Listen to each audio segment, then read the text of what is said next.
VCD 1021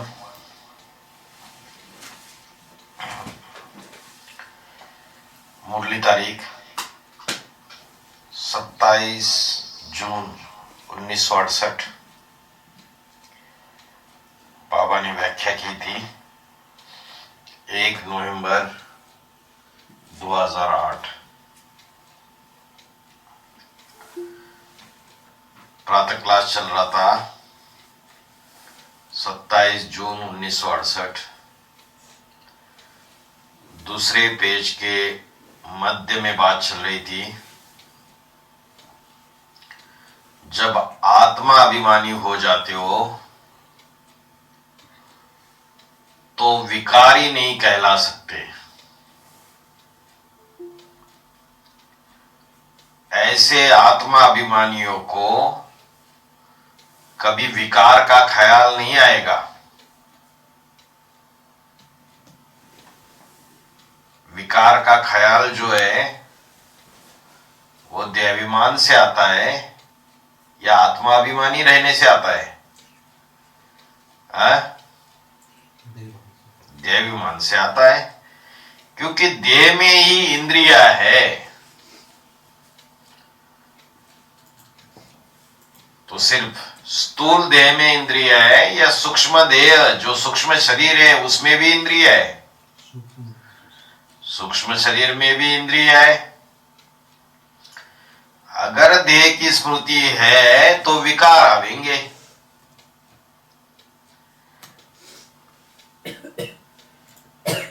तो जो भूत प्रेत बनते हैं उनको अपना सूक्ष्म शरीर होता है, और सूक्ष्म शरीर में 10 इंद्रियां भी सूक्ष्म रूप में होती है। तो वो देहाभिमान का शरीर होता है या आत्माभिमान का शरीर होता है? देहाभिमान का शरीर होता है। तो उन सूक्ष्म शरीरधारी भूत प्रेतों को भी विकार भोगने की इच्छा होती है, नहीं होती है? होती है। तो ख्याल आता है मैं विकार भोगू। विकार अर्थ क्या है? वि मन विपरीत और कार मन कार्य। किसके विपरीत कार्य? जो श्रीमत के विपरीत है वो कार्य करने का ख्याल आता है। श्रीमत के अनुकूल कार्य क्या है और विपरीत कार्य क्या है? पाप क्या है और पुण्य क्या है? बाबा ने बोला कोई को दुख देना ये पाप है, चाहे वाचा से, चाहे कर्मेंद्रियों से, चाहे मन के संकल्पों से, और सुख देना ये पुण्य है। तो विकारी है तो विकार के ही दृष्टि से देखते हैं। तो अभी सबकी इविल आए या सिविल आइज बन गई? इविल आए, क्रिमिनल आए। तो बाबा ने बोला पहले पहले सिविल आइज कितनी की बनती है? 8 की पहले पहले सिविल आइज बनती है। तो सिविल आई भी तब बनेगी जब आत्माभिमानी बनेंगे पूरे पूरे। जो देवताएं होते उनकी कब विकार की दृष्टि नहीं होती है।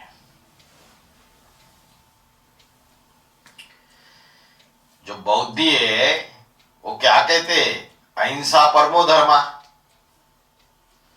लेकिन स्थूल अहिंसा की बात समझते हैं या सूक्ष्म अहिंसा भी क्या है समझते हैं? वो लोग समझते हैं? जो सूक्ष्म हिंसा है, बाबा ने बोला किसी के ऊपर काम कटाई चलाना, कामुक दृष्टि से देखना, ये भी हिंसा है सूक्ष्म। तो बोला देवताओं की कभी विकार की दृष्टि नहीं होती है। सुख देने वाले को देवता कहा जाता है और दुख देने वाले को राक्षस कहा जाता है। यह ज्ञान बाप आकर के देते हैं।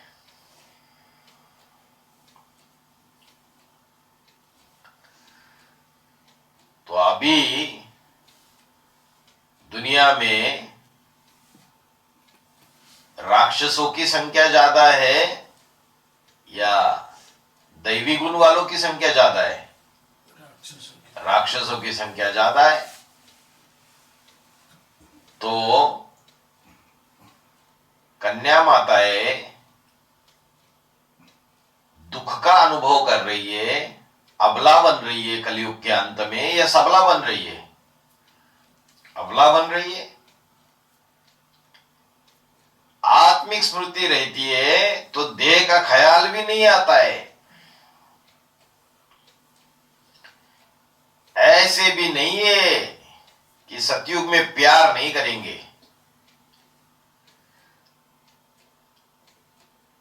प्यार तो करेंगे, परंतु दुख देने वाला प्यार नहीं होगा। इंद्रियों में शीतलता होगी, चाहे ज्ञानेंद्रिया हो चाहे कर्मेंद्रिया हो। विकृति लाने वाला नहीं होगा। वहां डांस भी करेंगे, भाकी आदि भी पहनेंगे, तो प्यार तो करेंगे, लेकिन उसमें विकार की वासना नहीं आती है। जन्म जन्मांतर जो विकार में गए, वह नशा बहुत मुश्किल से निकलता है। 63 जन्मों का नशा है। कौन सी ड्रेस पहनने का नशा है 63 जन्मों का? है कौन सी ड्रेस? मिट्टी की ड्रेस। देहाभिमान की मिट्टी में जो भरा पूरा ड्रेस है वो पहनने का नशा है। और आत्मा अभिमानी बनना माना कौन सी ड्रेस पहनना? चमकीली ड्रेस। एक है चमकीली ड्रेस, एक है मिट्टी की ड्रेस। तो 63 जन्मों का नशा है। कौन सा नशा है? कि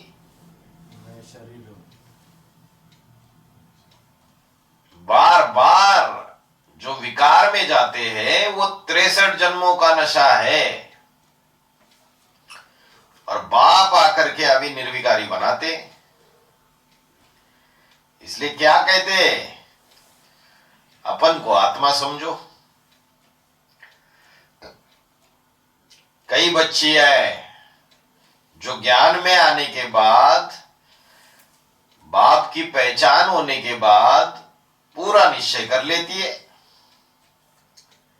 बस अब हमको तो अभी पूरा निर्विकारी बनना है।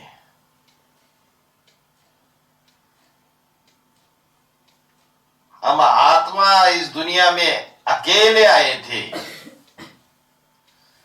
कि कोई के साथ आए थे? अकेले आए थे और फिर अब हमें अकेले ही वापिस जाना है। परंतु बाप के साथ वापिस जाएंगे। बाप लेने के लिए आया है। तो जो ऐसी बच्ची है, कैसी बच्चियां जो ये निश्चय कर लेती है। क्या निश्चय कर लेती है? कि अभी हमें पूरा निर्विकारी बनना है।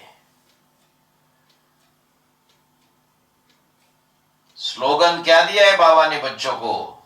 योगी बनो, पवित्र बनो।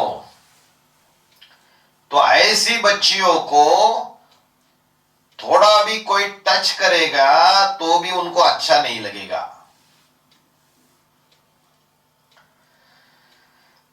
देवी देवताएं एक दूसरे को टच नहीं करते क्या? अच्छा टच नहीं करते तो प्यार कैसे करते हैं फिर?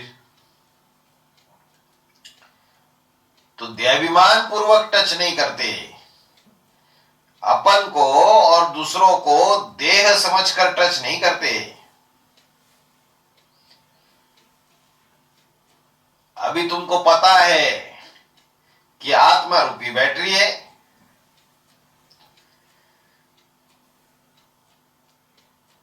जैसे बैटरी के तार से टच किया जाता है, यह भी स्मृति रूपी तार है। अगर एक दूसरे को टच करते रहेंगे, देहधारियों को बुद्धि से याद करते रहेंगे, तो बैटरी डिस्चार्ज होगी या चार्जिंग होगी? डिस्चार्ज होगी। तो बच्चों को टच करना भी अच्छा नहीं लगता है। कहते हैं हमको यह हाथ क्यों लगाते? क्योंकि यह नियम है, आंख से आंख लगेगी, आंख से कोई को देखेंगे तो याद जरूर आवेगा, हाथ से टच करेंगे, अटैचमेंट होगा तो याद जरूर आएगा। कान से लगाव पूर्वक सुनेंगे तो वह बात, वो व्यक्ति याद जरूर आएगा। देहधारी से संबंध जुड़ जाता है तो याद आता रहता है। तो बच्चियों को तो अनुभव होता है कि इनमें विकार की बात आती है।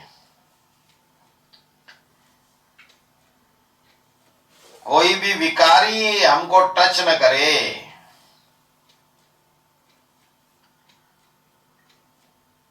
ब्रह्म कुमारियों के पीछे कौन पढ़ते?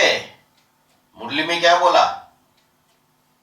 उनकी परिभाषा क्या दी? कीचक। कीचक। और कीचक किसको कहा जाता है? कीचड़ में रहते। डर्टी ब्रूट्स बोला। तो बोला हाथ से भी टच न करे, आंख से भी टच न करे, कोई इंद्रियों से टच न करे। अभी तुम बच्चों को इस मंजिल पर पहुंचना है। अभी कोई पूरा पहुंचा नहीं है। शुरुआत में जब ज्ञान में आते हैं तो कैसी अवस्था होती है? सतो प्रधान अवस्था होती है, अच्छे ख्याल आते हैं। धीरे धीरे संग के रंग में आते आते नीचे गिरने लग पड़ते। ये ब्रह्मा भी कहता है मैं भी अभी नहीं पहुंचा हूं।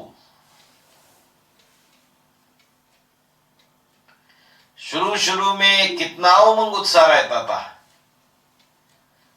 बाप भी कहते अभी टाइम पड़ा है। कितना टाइम पड़ा है अभी? सूर्यवंशी बच्चों के लिए तो 2-3 साल का समय है सिर्फ। और 63 जन्मों की जो शूटिंग है, वो सारी की सारी शूटिंग, ये जो 2018 से 28 ये जो शूटिंग पीरियड है उसमें होनी है। 63 जन्मों के जो हिसाब किताब है लेने वाले, वो सामने आएंगे या नहीं आएंगे? आएंगे। तो उनमें फंसना है या किनारा कर लेना है? किनारा कर लेना है। अभी संबंध जोड़ने का समय है या संबंध सबसे तोड़कर एक बाप से संबंध जोड़ने का समय है? क्या है? संबंध तोड़कर बाप से जोड़। हाँ, बाकी सारे देहधारियों से तोड़कर एक से संबंध जोड़ना है। किसी किसी ब्राह्मणों में चालाकी रहती है, देहधारियों से जिससे मिलते हैं उससे प्रभाव में आ जाते हैं कि इसको अपने चंगुल में फंसाओ, उसको अपने चंगुल में फंसाओ। तो बाप से नजदीक आएंगे या बाप से दूर जाएंगे? सर्विस करने के निमित्त बनेंगे या डिसर्विस करने के निमित्त बनेंगे? सर्विस करनी। डिसर्विस करने के निमित्त बनेंगे। तो 63 जन्मों के हिसाब किताब आत्मा ने खुद ही जोड़े हैं, और वो सारे के सारे हिसाब किताब अभी पूरे होने हैं और हो भी रहे हैं। तो कोशिश करके ये पुरुषार्थ करना चाहिए कि हमारी देह की तरफ बिल्कुल दृष्टि ना जाए, ऐसी प्रैक्टिस करनी है। सीधा क्या करती थी? रावण के तरफ पीट करके बैठती थी। ये रावण की दुनिया है। ऐसे नहीं कि मुख करके बैठना है। तो पुरुषार्थ करना चाहिए कि हमारी देह की तरफ बिल्कुल दृष्टि न जाए, ऐसी प्रैक्टिस पक्की करनी है।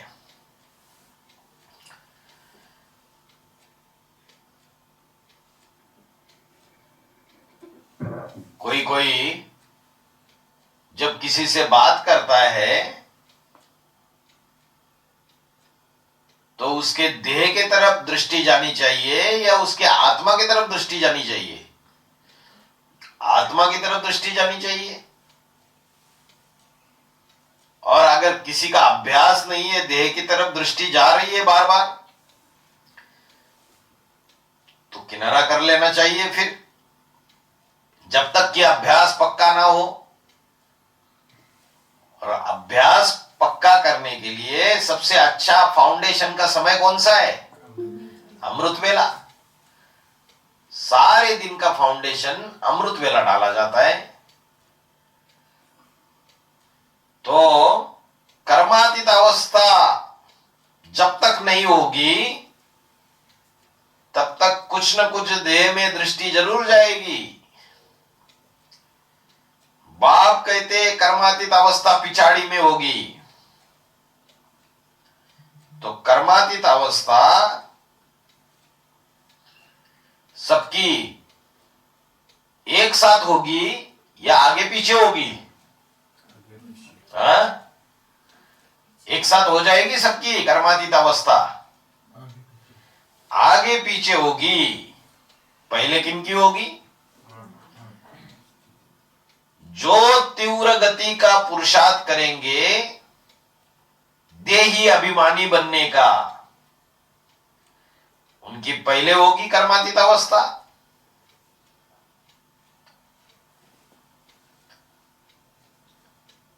आत्मिक स्थिति में बाप की याद में रहते। बाप कहते अभी ऐसा नहीं है कि कोई ऐसा बच्चा है जो 24 घंटे सिर्फ ज्योति बिंदु आत्मा को ही देखता है। क्या बोला? अभी तक कोई भी ऐसा बच्चा नहीं है। इतने साल हो गए प्रैक्टिस करते करते। तो प्रैक्टिस तो पक्की होनी चाहिए। लेकिन 63 जन्मों के हिसाब किताब जुड़े हुए हैं। मंजिल बड़ी भारी है। अभी तो कोई बच्चे आते, वो बाबा को भाकी पहनते, तो उनको मैं क्या याद दिलाता हूं?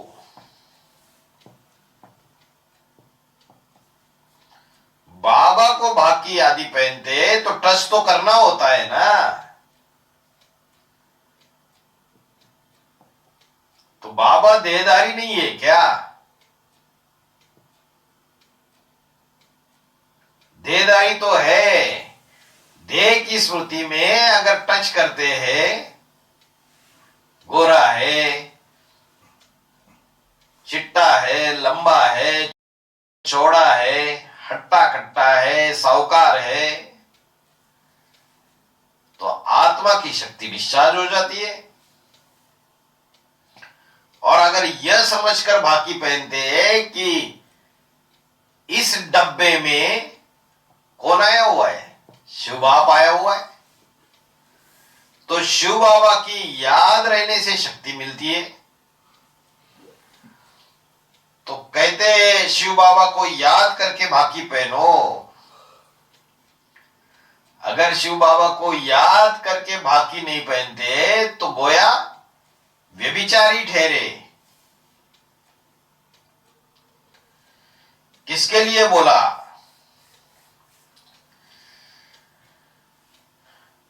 ब्रह्मा बाबा के समय की बात बताई।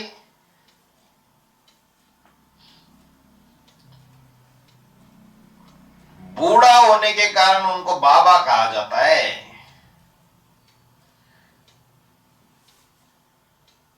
बाकी शिव बाबा नहीं कहेंगे। अभी व्यभिचारी बनना है क्या हो? व्यभिचारी बनना है, क्या प्रैक्टिस करनी है? लंबे समय का पुरुषार्थ अंत में काम आएगा। और लंबे समय के जिन्होंने प्रैक्टिस की होगी अव्यभिचारी बनने की, तो आत्माओं के जन्म जन्मांतर सुहाले हो जाएंगे। जो देवता धर्म वाले होंगे, पक्के पक्के आदि सनातन देवी देवता धर्म के पक्के, वो अव्यभिचारी होंगे। और जो विदेशी विधर्मी होंगे वो व्यभिचारी होंगे।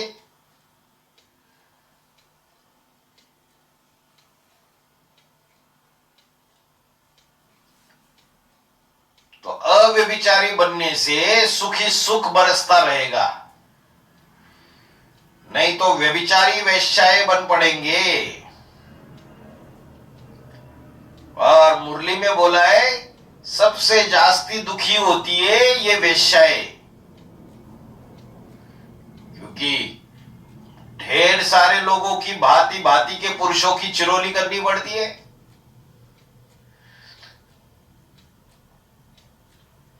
क्यों दुखी होती है? अनेकों को टच करना पड़ता है, अनेकों से संबंध जोड़ना पड़ता है देह का।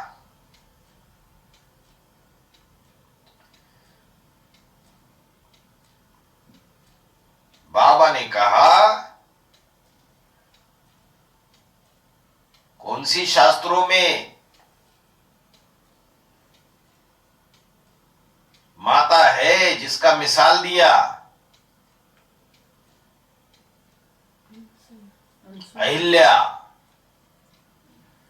अहि माना सर्प, विषैले विषय विकारी सर्पों को ले आई। कहा लेके आई? इंद्र सभा में बाबा के पास। तो ऐसी जो अहिल्या है वो पत्थर बुद्धि बन जाती है। और जब राम आते हैं तो उनके चरण का बुद्धि रूपी पाव का जब स्पर्श होता है, वो पत्थर से फिर से अपना रूप उसको वापस मिल जाता है। तो बात कहा की यही है, संगम युग की है।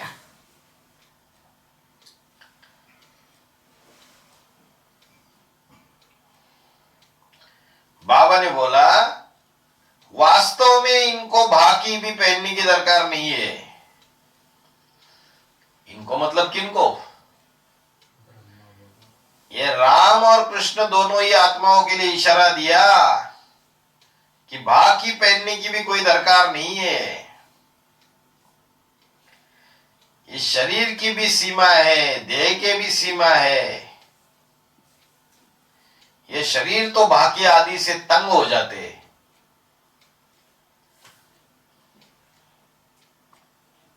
ढेर के ढेर हजारों की तादाद में बच्चे हो जाते, और आगे चलकर सूर्य तो बहुत तपेगा, बम के धमाके होंगे, गर्मी बढ़ती जाएगी, और भाकी पहनने वालों की संख्या बढ़ती जाएगी।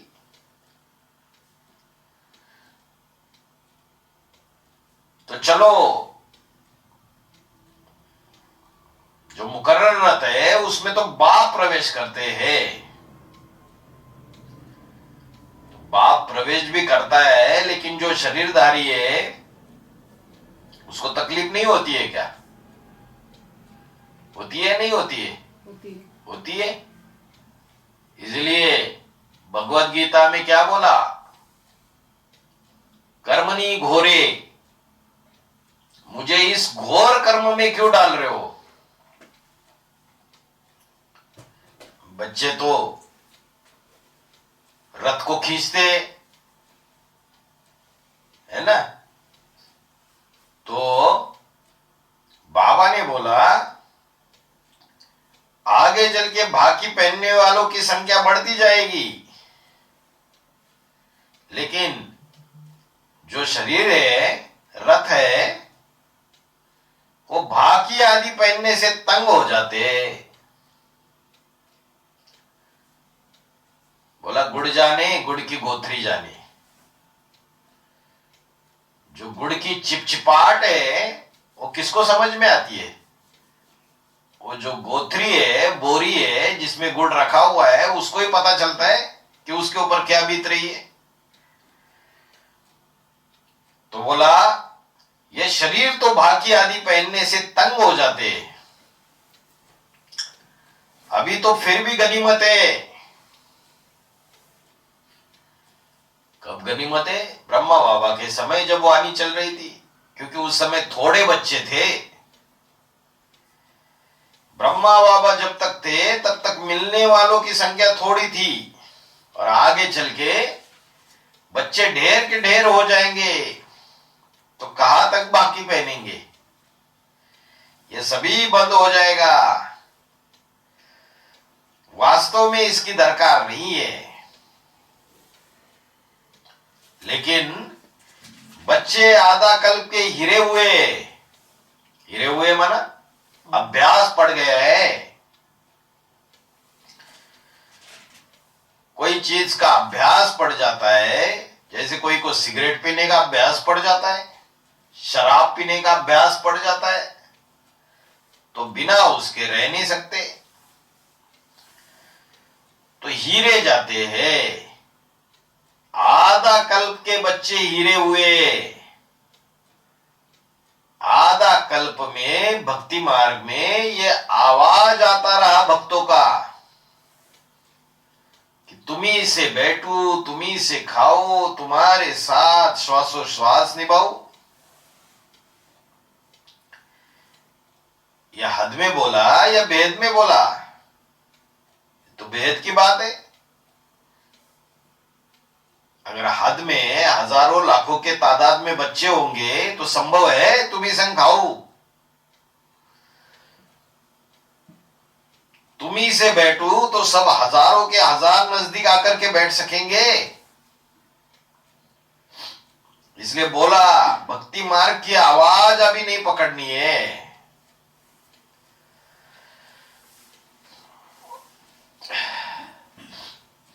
तो ब्रह्मा बाबा के समय जो कुछ भी होता आया, उस समय गहरा ज्ञान नहीं था, बेसिक ज्ञान था। जो बाप की असली पहचान भी उस समय नहीं थी।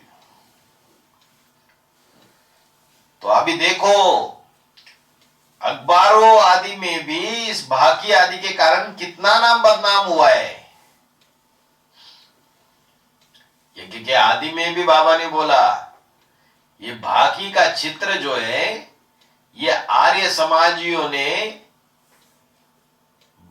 बाहर छपवा कर खूब हंगामा किया था।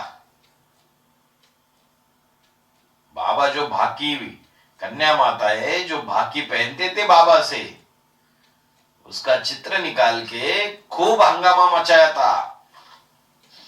तो कितना नाम बदनाम हुआ है। बच्चियां बाबा को भाकी पहनती थी, और जो आर्य समाजी बच्चे थे जिनको निश्चय नहीं बैठा था, वो बाबा का फोटो खींच लेते थे। फोटो खींच करके अखबार वालों को दिखाई देते थे। तो अखबार वाले तो आग लगाने वाले हैं, अभी तो सोशल मीडिया भी आ गया, कितना नाम बदनाम हुआ। तो ये आर्य समाजी कितने बड़े दुश्मन है। ज्ञान में चलने वाले आर्य समाजियों की बात है या बाहर के आर्य समाजियों की बात है? ज्ञान में चलने वाले आर्य समाजी है, समझते हैं शिव तो निराकार है। साकार को मानते हैं वो? नहीं मानते।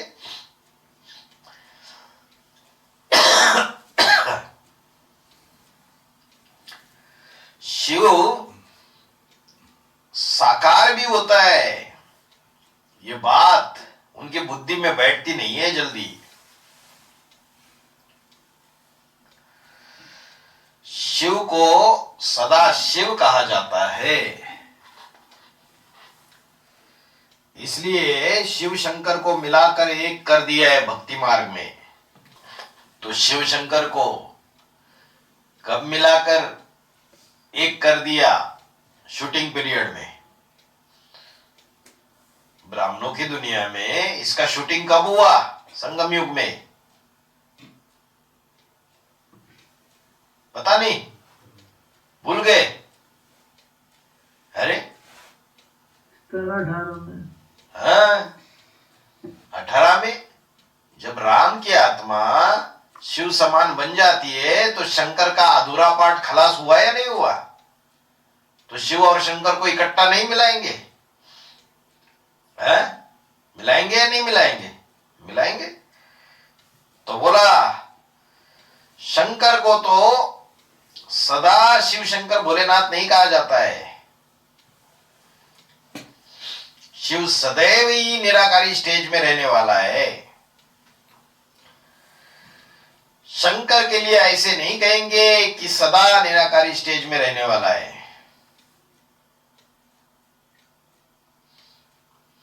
पांच 5000 वर्ष का ड्रामा, उसमें शिव सदैव निराकारी है या शंकर को निराकारी कहेंगे? अगर शंकर सदैव निराकारी होता तो उसको याद करने की दरकार है? फिर जो चित्रों में दिखा दिया याद में बैठा हुआ है दरकार? है या नहीं है? नहीं है। तो याद में बैठा हुआ क्यों दिखाते? याद में बैठा है, इससे साबित होता है कि वो स्मृति स्वरूप बनता है। सदा काल के लिए जब स्मृति स्वरूप बन जाएगा तो उसको शंकर का स्वरूप नहीं कहेंगे, फिर वो नारायण कहा जाएगा। तो समझ में आता है उन आर्य समाजियों को कि शिव तो निराकार है, तो उनको भाकी आदि पहनने की दरकार ही नहीं। लेकिन जो भारतवासी है वो क्या समझते? सगुन ही अगुन ही नहीं कुछ भेदा, उभय हरण भव संभव खेदा। वो साकार को भी मान्यता देते, निराकार को भी मान्यता देते हैं, साकार से भी संबंध जोड़ते हैं। लेकिन आर्य समाजियों की बुद्धि में ये बातें नहीं बैठती। वो कहते हैं उन शिव को तो शरीर ही नहीं है, ये लोग क्यों भाकी पहनते हैं? ऐसे तो बहुत आते हैं कि स्त्री ज्ञान में है और पुरुष नहीं है। तो स्त्री को बाबा की भाकी पहनता हुआ देखकर जो उसका पति है वो जलने लग पड़ता है। जलन होती है कि यह परपुरुष से क्यों मिलती है। फिर उनको बाबा कह देते कि तुम ऐसे नहीं करो, ऐसे करने से साबित होता है कि तुमने अपने पति को आप समान नहीं बनाया है। तो बाप को हर बच्चे का ख्याल रखना पड़ता है।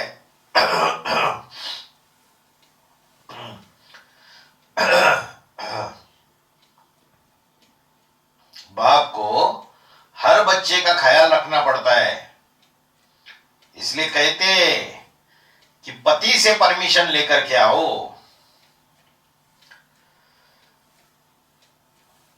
और कन्याओं के लिए भी कहते हैं कि मां बाप से परमिशन लेकर के आओ।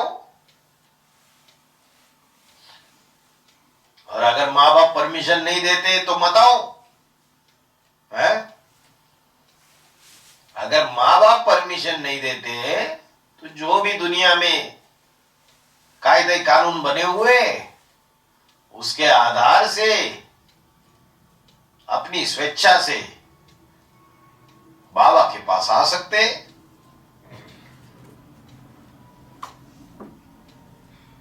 बाबा साफ बताते तुम्हारा पति ज्ञान में नहीं है, अज्ञानी है, बाप की पहचान नहीं है, निश्चय नहीं है। कोई 10% ऐसे हैं जिनको बाप के ऊपर पूरा निश्चय। और पूरे निश्चय की निशानी क्या है? निश्चय की निशानी ये है उनको बाप के प्रति कोई अंदर से जलन पैदा नहीं होगी। पति को निश्चय नहीं है। और अगर पत्नी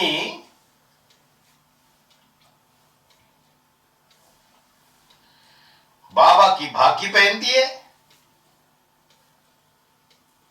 पति के सामने, तो उसको जलन होती है, गुस्सा आता है। तो सिर्फ 10% बच्चे जिनको बाप के ऊपर पूरा निश्चय है, फिर वे बाप की पूरी श्रीमत पर चल नहीं सकते हैं। तो बाप हमेशा कहते हैं बच्चे अपन को आत्मा समझो, ये शरीर तो दुम्ब है जिससे तुम पहाड़ बजाते हो। दुम्ब माना है? दुम्ब माना क्या? अरे पूछ। और पूछ कौन सी पूछ? देहाभिमान की पूछ या आत्मा की पूछ है ये शरीर। कई कहते हैं कि इनमें कोई शक्ति है, परंतु इसमें शक्ति की तो कोई बात नहीं। ये तो पढ़ाई है। पढ़ाई बुद्धि में फिट बैठ जाती है तो बाप के ऊपर पक्का निश्चय बैठ जाता है। और पढ़ाई की निशानी है निश्चय बुद्धि। और अगर निश्चय बुद्धि है तो कहेंगे ज्ञान है। घड़ी घड़ी अनिश्चय आता है तो क्या कहेंगे? अज्ञानी है।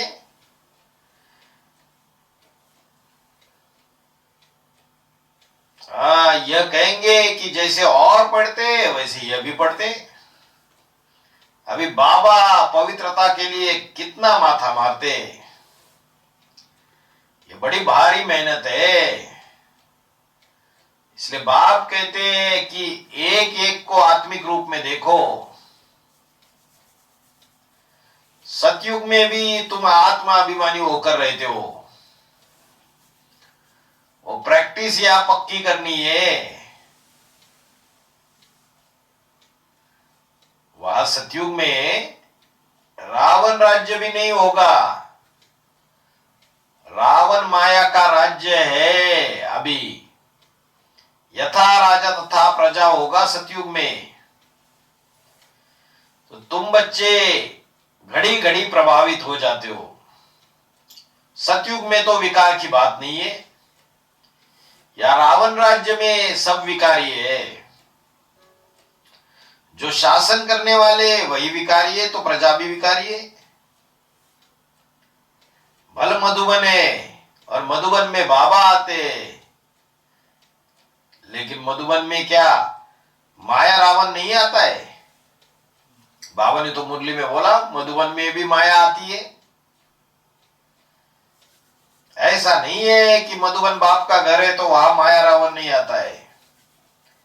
अभी कोई राम राज्य नहीं है, अभी तो रावण का राज्य है। रावण माना ही रुलाने वाला।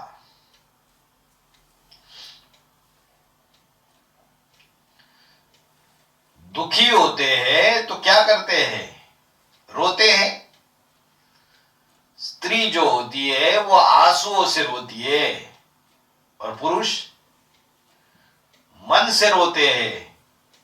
यहां रावण राज्य में सब विकारी है, इसलिए बाप आकर के निर्विकारी बनाते। अगर नहीं बनेंगे तो सजाएं जरूर खानी पड़ेगी। आत्मा पवित्र बनने के बगैर इस देहाभिमान को छोड़ नहीं सकती। और जितने लंबे समय तक विनाश के टाइम पर आत्मा देहाभिमान की स्टेज में रहेगी, उतना लंबे समय तक क्या होगा? सजाओं की अनुभूति करनी पड़ेगी। जैसे गरुड़ पुराण में लिखा है, मरने के बाद क्या करते? जो भी पाप कर्म किए हुए हैं उसकी सजाएं मिलती है। बड़ी बड़ी कढ़ाइयां रहती है, उसमें उबले हुए तेल में डाल देते, या तो कोड़े मार देते, तो बहुत ही आत्माएं देते हैं। तो यहां भी अगर ज्यादा पाप कर्म किए तो लंबे समय तक सजाओं की अनुभूति करनी पड़ेगी। देहाभिमान के कारण आत्मा ऊंची स्टेज का अनुभव नहीं करेगी, क्योंकि रहे हुए हिसाब किताब चुकतू करने होते। देहाभिमान है तो हिसाब किताब चुकतू करना पड़ेगा, और देहाभिमान खत्म तो हिसाब किताब भी खत्म।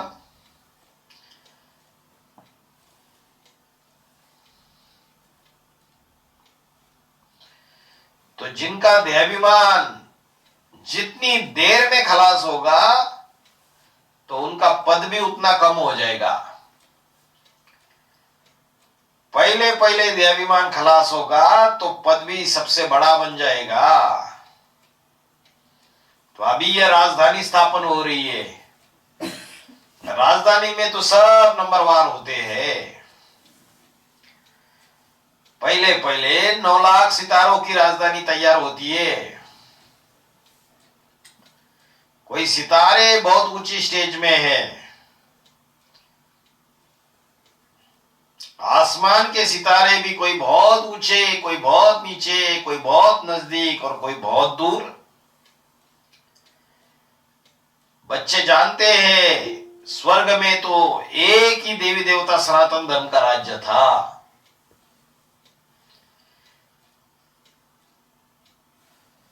एक देवी देवता का राज्य था या 2-4 देवी देवताओं का राज्य था?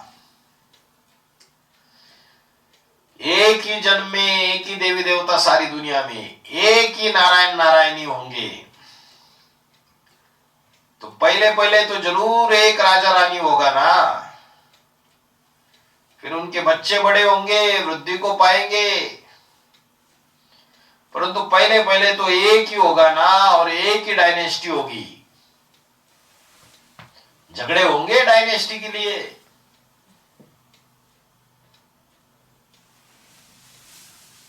नारायण को एक ही रानी होगी या अनेक रानियां होगी? एक रानी होगी, और जो रानी होगी उसको 2 ही बच्चे पैदा होंगे, राधा कृष्ण जैसे। और द्वापर युग से क्या होता है? द्वापर युग से राजाओं को अनेक रानियां, है ना। जो चंद्रगुप्त मौर्य है उसको एक रानी थी या एक से ज्यादा थी? है हाँ जी,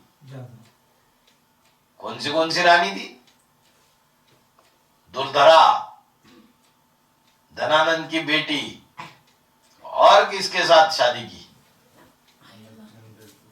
हाँ, जो निकेटर था, सेल्यूलस निकेटर, जो अलेक्जेंडर का सेनापति था, उसको हराकर उसकी बेटी से भी शादी की। क्या नाम था उसका? हेलेना। तो एक से ज्यादा रानियां थी, तो फिर एक से ज्यादा रानियां करेंगे तो बच्चे भी अलग अलग पैदा होंगे उन रानियों से। तो बच्चे अलग अलग पैदा होंगे तो सत्ता के लिए कि मेरा बच्चा गद्दी पे बैठ जाए इसलिए झगड़े होंगे या नहीं होंगे। फिर चंद्रगुप्त मौर्य का बेटा बिंदुसार, और बिंदुसार को भी एक रानी थी या एक से ज्यादा रानियां थी? हैं? क्या क्या रानियों के नाम थे? हैं? चारू मित्रा और धर्मा, धर्मा, और तीसरी रानी का नाम क्या था? नूर। और द्वापर के शुरुआत में ही विधर्मियों का खून मिक्स हुआ या नहीं हुआ? चंद्रगुप्त मौर्य की ही शादी किससे हो जाती है?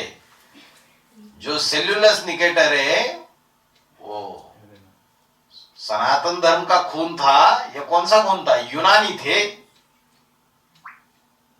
ग्रीस से आए थे। तो जो यूनानी है यहूदी थे वो।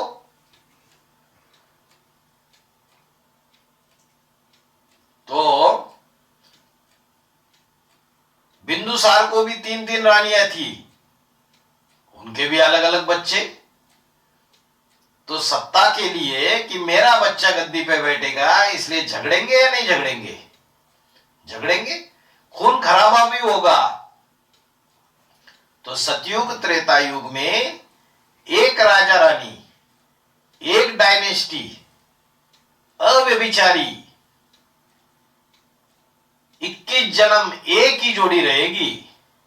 लेकिन द्वापर युग से जो आदम है, जो राम की आत्मा है,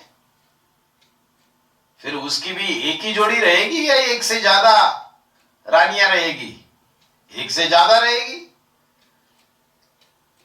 63 जन्मों में कौन सहयोगिनी बनती है उसकी? जगदम्बा। तो लक्ष्मी भी सहयोगिनी रहेगी और जगदम्बा भी रहेगी। और 2 से ज्यादा भी हो सकती है। तो सतयुग और त्रेता युग में एक राजा रानी तो एक ही डायनेस्टी चलेगी।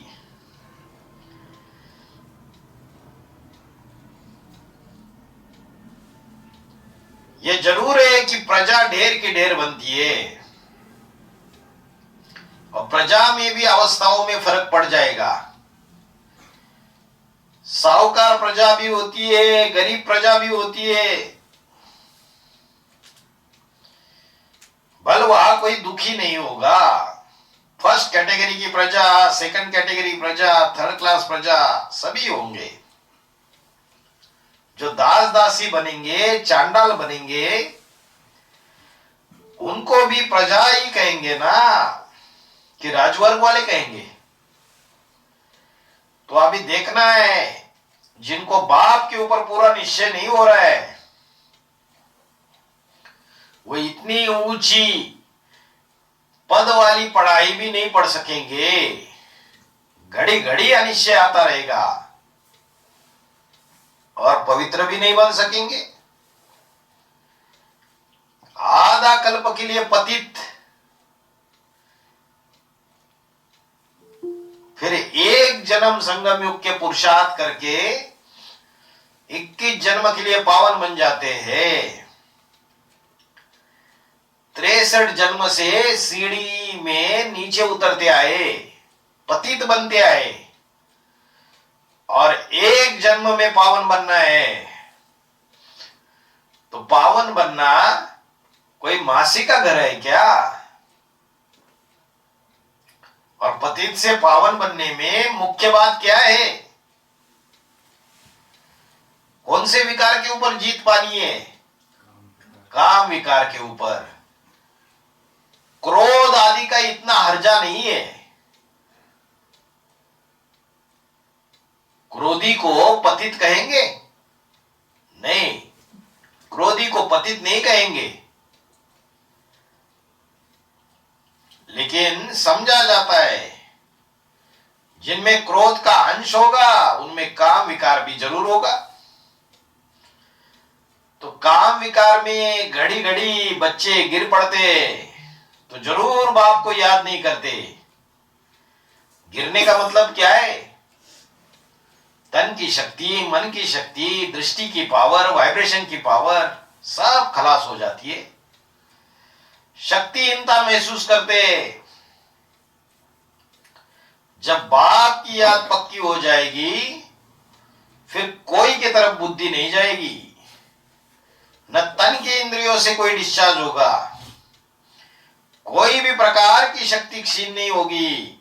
बहुत ही ऊंची मंजिल है। पवित्रता की बात सुनकर कोई कोई तो आग में जलने लग पड़ते। जिनको बाप के ऊपर निश्चय नहीं होता है कहते हैं ऐसी बातें तो हमने कब कोई से नहीं सुनी, कोई ने ऐसा कहा ही नहीं, कोई शास्त्र में भी नहीं लिखा हुआ है। बड़ा ही मुश्किल से समझते हैं, परंतु शास्त्र आदि तो सब है निवृत्ति मार्ग के धर्म। उनकी तो बात ही अलग है। शास्त्रों में देवी देवता सनातन धर्म की स्थापना की बात बताई नहीं है, ये तो बाप आकर के बताते। उन सन्यासियों को तो पुनर्जन्म लेकर के फिर सन्यास धर्म में जाना है। वही सन्यास के संस्कार ले जाते, फिर दोबारा जन्म लेकर के सन्यास करते और वही सन्यासी बनने बनाने के शास्त्र पढ़ते रहते और सुनाते रहते।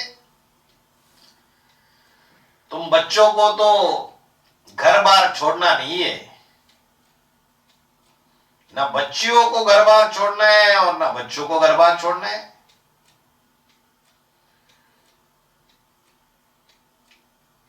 विकारी से तंग आकर के घर बार छोड़ के भाग खड़े होते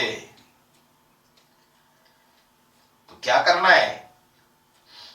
घर बार की विकारी दुनिया में कीचड़ में रहते हुए मन बुद्धि से उपराम हो जाना है। किसके लिए बोला है ये बात? माताओं के लिए, अधर कुमारों के लिए। अपने को मुर्दा बना दो, जीते जी मर जाओ। तुम्हें यह समझाया जाता है कि भल अपने घर गृहस्थ में रहो,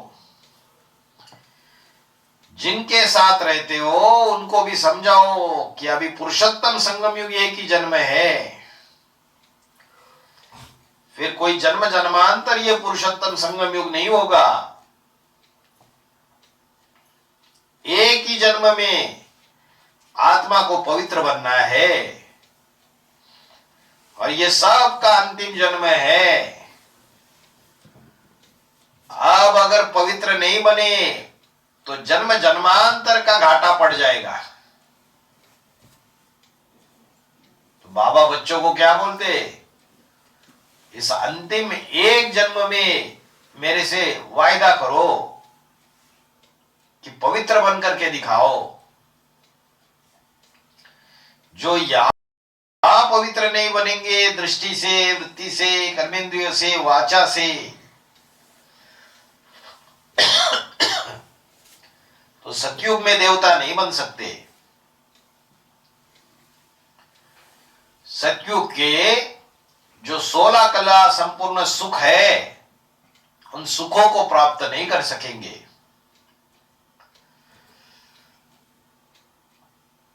हाँ, कोई थोड़ा भी ज्ञान को सुन लेते, थोड़ा भी धारण हो जाता है तो वह स्वर्ग में तो आ जाएंगे। जिन्होंने ज्ञान तो सुना लेकिन पवित्रता धारण नहीं की, वो फिर 16 कला संपूर्ण का जो सुख है वहां आएंगे या निचले जन्म में आएंगे? नीचे के जन्मों में आ जाएंगे। जो 9 लाख प्रजा होती है, उस पहले जन्म की प्रजा की जरूर कोई खसूसियत होती है। क्या खसूसियत है, क्या विशेषता है?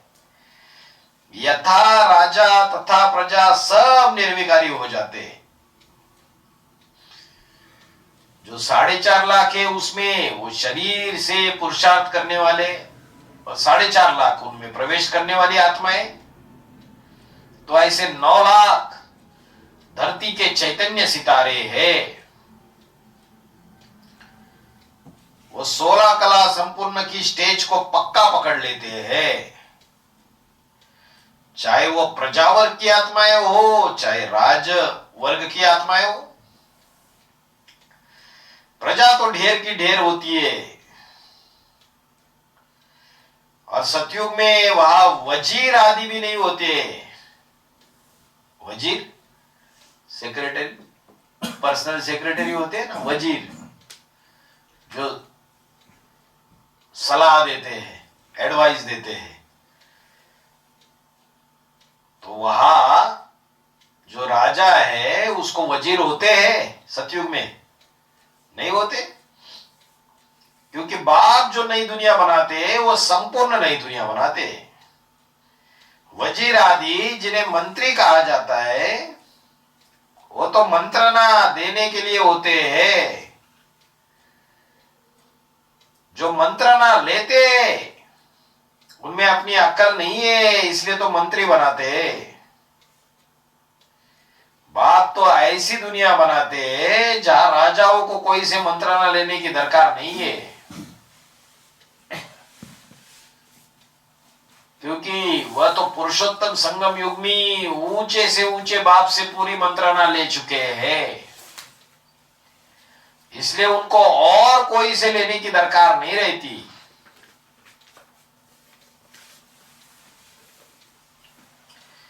इस दुनिया में जैसे पर्सनल असिस्टेंट होते हैं ना,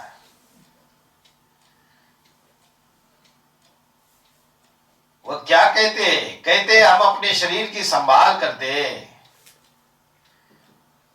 बॉडीगार्ड भी होते हैं, क्योंकि जानते हैं इस दुनिया में तो एक दूसरे को मारते रहते हैं।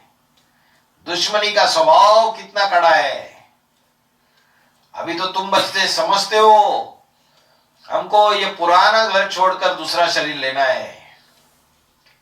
ये पुराना तमोप्रधान शरीर खलास हो जाएगा और सतोप्रधान शरीर मिलेगा।